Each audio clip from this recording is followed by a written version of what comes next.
everybody, this is Christine Bryant here with you today, and I've got a tutorial on making a really super cute card with a 3D spinner. You're going to be amazed at just how easy it is to make these. So let's go ahead and get started and talk about your materials.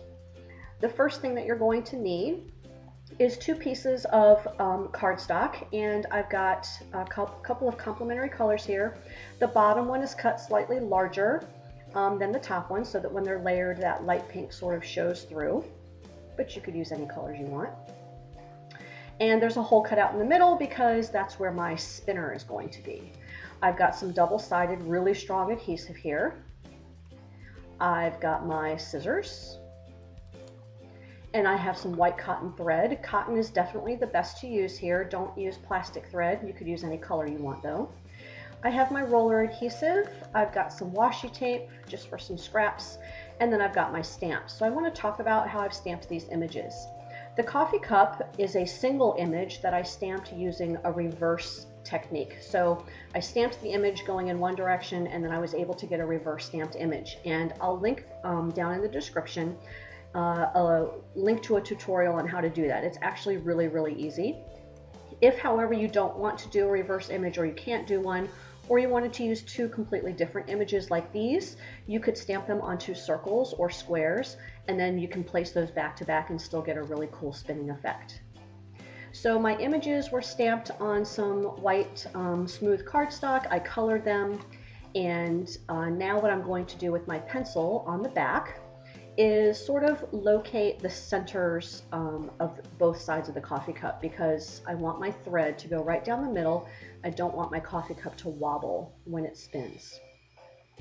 So what I'm going to do is take my double-sided adhesive, and I'm going to cut a couple of strips to put right down the middle over top of that pencil line.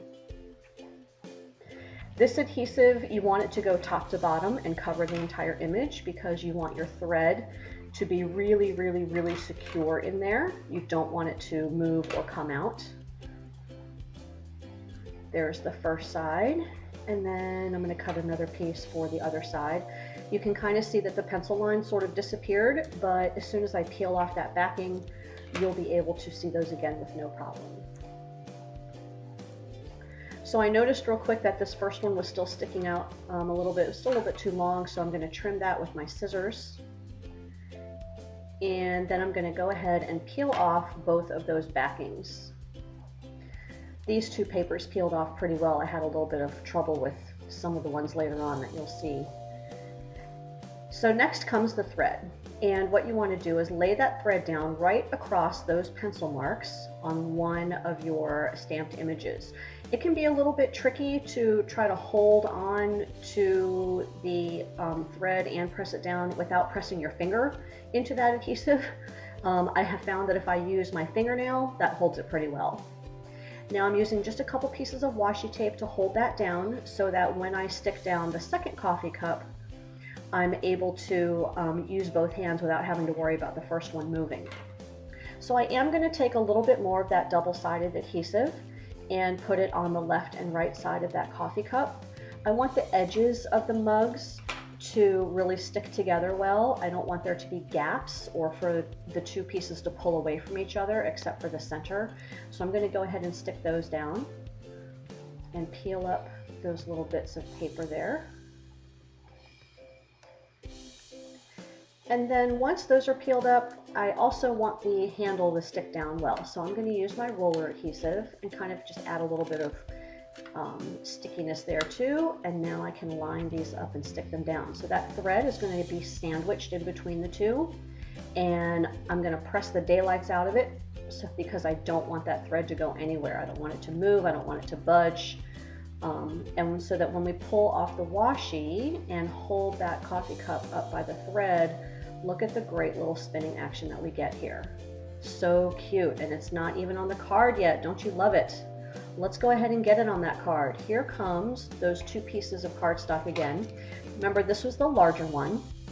And what I'm going to do real quick, just like I did on the back of the coffee cup, I'm using a ruler to locate the center of that hole, so that when I do go to place the thread, it's going to be right down the middle. couple of marks here, and then I will lay some more of that double-sided adhesive on. Since the patterned cardstock that's going to go on top is a little bit smaller than this pink cardstock, I'm cutting a strip off because I don't want any of that adhesive to show. Sticking that down, and then we'll put another large piece at the bottom. And I'm going to go ahead and stick that narrow piece that I just cut off down there too, just to not waste it and give it a little extra stability.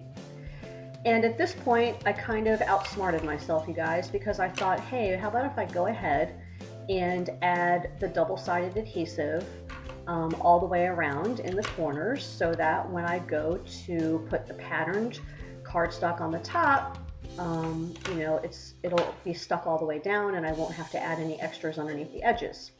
Except, didn't I just finish telling you that my patterned cardstock for the top is a little bit smaller than the pink one?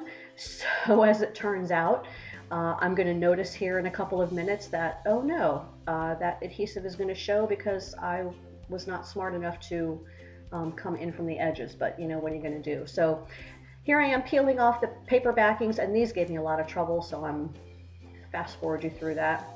And we're going to lay down our coffee cup. I'm going to try to center it in that hole, and again, line up that thread right with those pencil marks.